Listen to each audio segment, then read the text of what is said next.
పర్యాటకులపై ఒక ప్రశాంత వాతావరణంలో జమ్మూ కాశ్మీర్ వెళ్ళిన వాళ్ళని ముష్కర్ల ముప్పెట దాడి అతి దారుణంగా అతి కిరాతకంగా చంపడాన్ని అసలు ఎటువైపు వెళ్తున్నాం ఈ కాలంలో కూడా?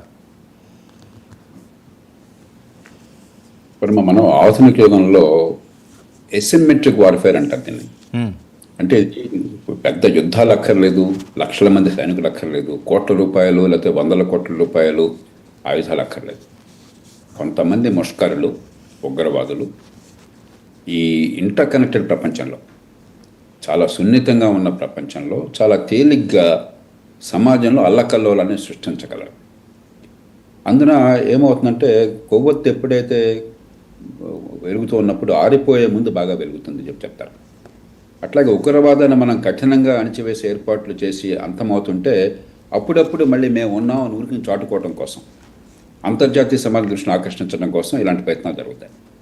గత వారంలో మీరు చూస్తే 2 సంఘటనలు జరిగినాయి. ఒకటి, పాకిస్తాన్ ఆర్మీ చీఫ్ ఏ కారణము లేకుండా, కనీసం మనతో సంబంధించే కారణాలు లేవు, బహుశా అంతర్గత కారణాల వల్ల పాకిస్తాన్ సైన్య ఉనికినో తన ఉనికినో కాపాడడం కోసం చెప్పాను, లేకపోతే ఇమ్రాన్ ఖాన్ని సైద్ధాంతిక ఎదుర్కోవడం కోసం అని చెప్పాను. మొహమ్మద్ ప్రవక్త ఆయన జీవిత కాలంలో ఏర్పాటు చేసిన మదీనా రాజ్యం తర్వాత అలాంటి రాజ్యాన్ని, మత రాజ్యాన్ని ఏర్పాటు చేసింది మేము మాత్రమే. పాకిస్తాన్ ఆ మత రాజ్యానికి అంకితమే ఉందని చెప్పి మన ప్రస్తావన కూడా తీసుకొచ్చాడు. అవును, కాశ్మీర్ ప్రస్తావన వగేరా. బహుశా అది ఓతమిచ్చి ఉండొచ్చు. రెండోది, అమెరికా ఉపరాష్ట్రపతికి పెద్దగా అధికారం లేకున్నా కూడా ప్రస్తుత ఉపరాష్ట్రపతికి అమెరికాలో చాలా కీలక స్థానం ఉన్నది. రాష్ట్రపతి ట్రంప్కి పూర్తిగా ఆప్తుడు ఆయన మనసులో ఉన్న భావాలకి ఆయన మెగాఫోన్. అంచేత ఆయన ప్రపంచంలో ఎక్కడికి వెళ్ళినా కూడా ప్రపంచం దృష్టి అక్కడ ఆయన మీద ఉంటుంది. కాబట్టి ఆయన ఉన్నప్పుడు భారత పర్యటనలో ఉండగా ప్రపంచం దృష్టిని ఆకర్షించడానికి కారణంగా కావచ్చు ఈవేళ ఈ దుర్మార్గపు చర్యలను చేపట్టారు. దీన్ని మనం ఖచ్చితంగా కఠినంగా ఎదుర్కోవాలి, దానిలో అనుమానం ఏమాత్రం లేదు. కానీ రాజకీయంగా ఏకగ్రీవంగా ఎదుర్కోవాలి, సమాజం మొత్తం ఏకమై. అంతేగాని బెంబేలెత్తిపోవటము, మనమంతా కూడా గుండెలు బాదుకోవటము అది సరైన పరిష్కారం కాదు. లేకపోతే ఒకళ్ళు నిందించుకోవటం పరిష్కారం. మన వేళతో మన కళ్ళు పుడుచుకోకూడదు. వాళ్ళు ఒక వ్యూహంతో వచ్చారు. ఒకటి, ప్రపంచ దృష్టిని మరోసారి ఆకర్షించాలి.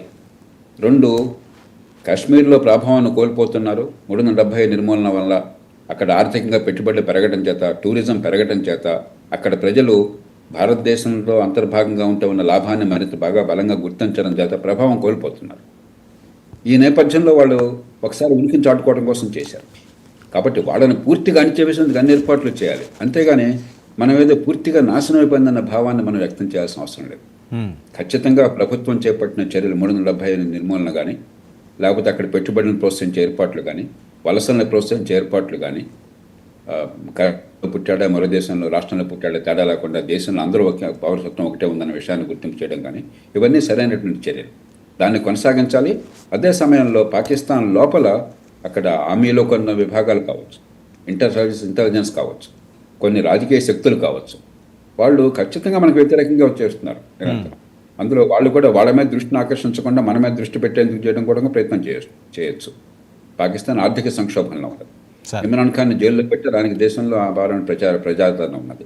ఆ నేపథ్యంలో కూడా చేయొచ్చు.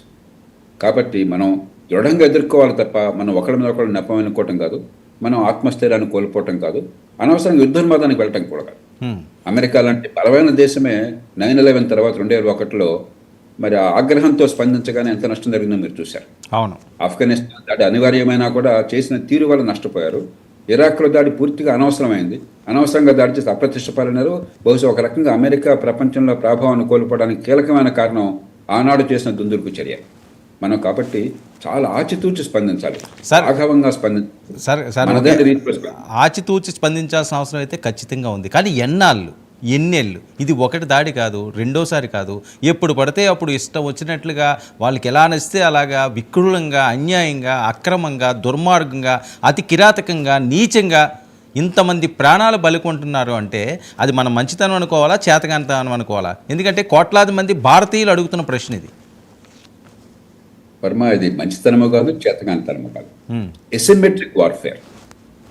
కొందరు ముష్కరులు చాలా పెద్ద భయోత్పాతాన్ని సృష్టించాలి. వాళ్ళకి ఉగ్రవాదం అంటే అర్థమే అది. అంటే అది బలవంతులు కాదు, మన బలహీనలో అని కాదు. మనకెంత బలం ఉన్నా వాళ్ళంత బలహీనులైనా కూడా ఒకళ్ళిద్దరు ముష్కరులు చాలు, చేతులు తుపాకు ఉన్నవాడు కత్తున్నాడు ఒకళ్ళిద్దరు చాలు దేశంలో భయోత్పాతాన్ని సృష్టించడం కోసం. అందుకే నిరంతర నిఘా ద్వారా ఎదుర్కోవాలి. ఎవరైతే దీనికి పాల్పడ్డారో, ఎవరు ఓటమిచ్చారో వాళ్ళని నిర్దాక్షిణ్యంగా వాళ్ళని అంతం చేయాలి.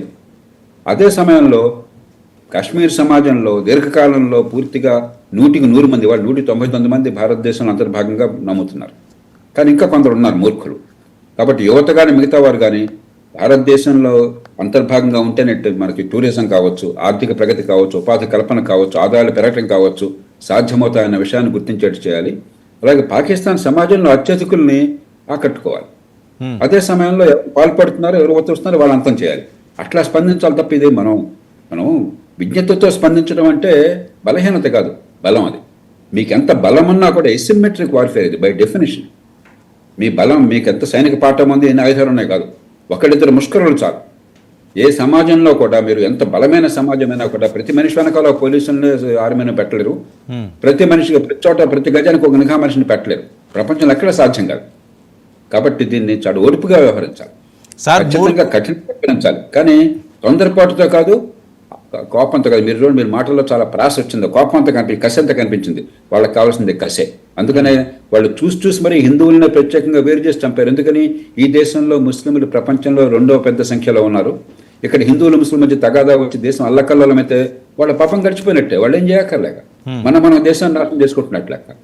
కాబట్టి వాళ్ళ ట్రాప్లో మనం పడకూడదు సార్. మూర్ఖుల్ని పిచ్చి కానీ ఎక్కడ ఎప్పుడు అన్నది మనం నిర్ణయించాలి, మన అవసరాల కోసం చెప్పని, మన ప్రయోజనాల కోసం చెప్పని. సార్, మూర్ఖులకి పిచ్చి కుక్కలకి మంచిగా చెప్పి లాలిస్తే వింటాయా? నువ్వు పిచ్చి కుక్కల్ని చంపేయాలి వర్మ, దాని అనుమానం లేదు. కానీ పిచ్చి కుక్కను చంపేటప్పుడు పిచ్చి కుక్క ఏదో తెలుసుకొని చంపాలి తప్ప మంచి కుక్కను కూడా చంపడం మొదలెడితే సమాజం ఊరుకుంటుందా? అవును. అలాగే ప్రపంచ సమాజం కూడా. కాబట్టి పిచ్చి కుక్కల విషయంలో ఏ దాక్షిణ్యం అవసరం లేదు. ర్యాబిట్ డాగ్ని హత్యం చేయాలి, దాని అనుమానం లేదు. కానీ ర్యాబిట్ డాగ్ ఎక్కడుందో గుర్తించాలి, ఎవరో గుర్తించాలి, వాళ్ళని హత్యం చేయాలి. అది నేను చెప్పాను. సార్, ఏది సింధు జలాలకు సంబంధించి భారత్ తీసుకున్న నిర్ణయం ఇది పెద్ద దెబ్బేనా పాకిస్తాన్కి? లేదు, పెద్ద దెబ్బ కాదు, ఇది ఒక సంకేతం. చాలా మందికి సింధు నది గురించి తెలియకపోవచ్చు. సింధు నదికి 5 ఉపనదులు ఉన్నాయి, మనం చిన్నప్పుడు చదువుతున్నాం. అవును. పంజాబ్ అన్న పేరు వచ్చింది ఎందుకని, 5 ఉపనదులు ఉన్నాయి చెప్పండి. ఝేలం, చెనాబ్, రావి, బియాస్, సట్లెజ్. దానిలో బియాస్, సట్లెజ్ పూర్తిగా భారతదేశంలో నీళ్ళు ఇచ్చేది మనకి. ఉదాహరణకి భాక్రానంగల్ ప్రాజెక్టు సట్లెజ్ నది మీద. ఝేలం, చెనాబ్, రావి చాలా మేరకు పాకిస్తాన్లోనే. కానీ సింధు నది ఒప్పందం ఎందుకు అవసరమైందంటే పైన హిమాలయ పర్వత సానువుల్లో మనం అక్కడ హైడ్రో పవర్ ప్రాజెక్ట్, అక్కడ బాగా నీళ్లు కిందకి జారుతాయి కాబట్టి హైడ్రో పవర్ ప్రాజెక్ట్ పెట్టుకున్నాం. దానికోసం కొంత నీళ్ళు నిల్వ ఉంటాయి. అక్కడ ఎక్కువ నీళ్ళు నిల్వ ఉండవు. ఇప్పుడు కూడా పర్వత సానువుల్లో ఎక్కువ నీళ్ళు నిల్వ ఉండవు, కొద్దిపాటి నీళ్ళు నిల్వ ఉంటాయి. ఆ విషయంలో ఒప్పందం కుదిరింది. దానికి ప్రపంచ బ్యాంకుని మధ్యవర్తిగా పెట్టుకున్నాం. ఈ మధ్యకాలంలో పాకిస్తాన్ మళ్ళీ కొంచెం ఏదో లేని అంశాలు తీసుకొచ్చి అనవసరంగా గొడవలు చేస్తే మళ్ళీ ప్రపంచ బ్యాంకే మనం పంపించాం. ప్రపంచ బ్యాంక్ మన వాదాన్ని పూర్తిగా అంగీకరించింది. మళ్ళీ ఆ ఒప్పందం ఖరారైంది. కాబట్టి ప్రస్తుతానికి ఒప్పందం పక్కన పెడుతున్నామంటే పాకిస్తాన్లో మనం వాళ్ళకి అన్యాయం చేస్తున్నామని కాదు. మన ఉద్దేశం పాకిస్తాన్లో రైతులకు అన్యాయం చేయడం కాదు, ప్రజలకు అన్యాయం చేయడం కాదు. ఒక సంకేతాన్ని ఇస్తున్నాం. ఎందుకంటే అక్కడికి వెళ్తే నీళ్ళని మనం ఆపట్ల, ఆ నీళ్లు మనం వేరే వాడుకునే ప్రయత్నం ఏం చేయట్లా, రాజ్యం కూడా కాదు.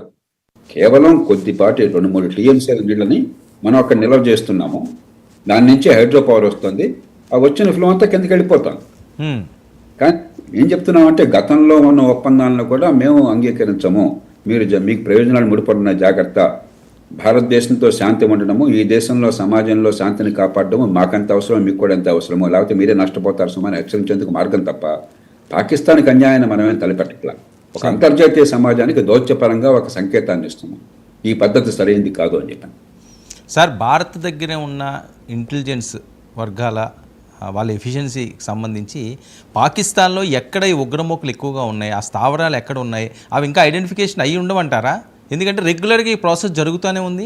వాళ్ళు ఖచ్చితంగా సమాచారం మన వాళ్ళకి చాలా బలమైన సమాచారం ఉంది. ప్రభుత్వానికి ఉంది, ఇంటర్నల్ నిఘా విభాగాలకు ఉంది, నేషనల్ సెక్యూరిటీ ఏజెన్సీకి ఉన్నది, మన సైనిక దళాలకు ఉన్నది, మన సమాజంలో కూడా కొందరు నిపుణులు ఉన్నారు. నాకు పెద్దగా తెలియదు కానీ వాటిని గురించి వాళ్ళందరూ కూడా ప్రతి ఈ ఉగ్రవాద సంస్థ, దాని ఉప సంస్థలు, శాఖలు, వాటి సంబంధాలు బాగా అర్థం చేసుకున్న చాలా మంది ఉన్నారు. పరిజ్ఞానం లేక కాదు. కానీ సమస్య ఏంటంటే ఉగ్రవాద చర్యలు వీళ్ళు చేపట్టే అవకాశం ఉందని చెప్పి మనం చెప్పగలం తప్పితే ఎక్కడ ఎప్పుడు ఎలా అన్నది ప్రపంచంలో ఎవరూ స్పష్టంగా చెప్పలేరు. చాలా అరుదైన సందర్భాల్లో ఎక్కడ ఇది చేయబోతున్నారని తెలుస్తుంది అదృష్టం ఉంటే. హ్మ్. కాబట్టి ముందు పాకిస్తాన్ ప్రభుత్వము, పాకిస్తాన్ సైన్యము, పాకిస్తాన్లో ఇంటర్ సర్వీసెస్ ఇంటెలిజెన్స్ అని చెప్పని సైనిక దళాల మధ్య ఒక నిఘా విభాగం ఉన్నది. వాళ్ళు ప్రధానంగా దీనికి ఊతమిస్తున్నవాళ్ళు. వాళ్ళకి అర్థం కావాలి దీనివల్ల పాకిస్తాన్ నష్టపోతుందని చెప్పిన అర్థం కావాలి. ఇది రాజ్యం, పాకిస్తాన్ రాజ్యం కనుక మద్దతు ఇవ్వకపోతే కేవలం పాకిస్తాన్లో ఉన్న కొందరు ముష్కర్ల వల్ల జరిగే పని కాదు. హ్మ్. రాజ్యం మద్దతు కూడా ఉన్నది. అదే సమయంలో రాజ్యం కాదని చెప్పడానికి వంక కూడా ఉన్నది. లష్కర్ తోయిబా రాజ్యం కాదు కదా, రాజ్యం మద్దతు ఉన్నా కూడా. కాబట్టి గ్రే ఏరియా. విచిత్రం ఏంటంటే మన దేశానికి ఎంత నష్టం జరుగుతుందో పాకిస్తాన్లో ఉన్న ఉగ్రవాదుల వల్ల, పాకిస్తాన్ ఊతమిస్తున్న ఉగ్రవాదుల వల్ల పాకిస్తాన్ సమాజానికి అంతకంటే 100 రెట్లు ఎక్కువ నష్టం జరుగుతుంది. హ్మ్. గత 10 ఏళ్ళుగా మీరు చూసుకోండి, అవును. మన దేశంలో ఉగ్రవాదుల వల్ల కోల్పోయిన ప్రాణాల కంటే పాకిస్తాన్లో 100 రెట్లు ఎక్కువ మంది ప్రాణాలు కోల్పోయారు. క్రమక్రమంగా పాకిస్తాన్ సమాజానికి అర్థమవుతోంది ఇప్పుడే. అక్కడ ఏంటంటే ఒక మూర్ఖత్వం ఉన్నది. భారత్ మీద దండెత్తితే వాళ్ళు మంచి ఉగ్రవాదులు, పాకిస్తాన్ మీద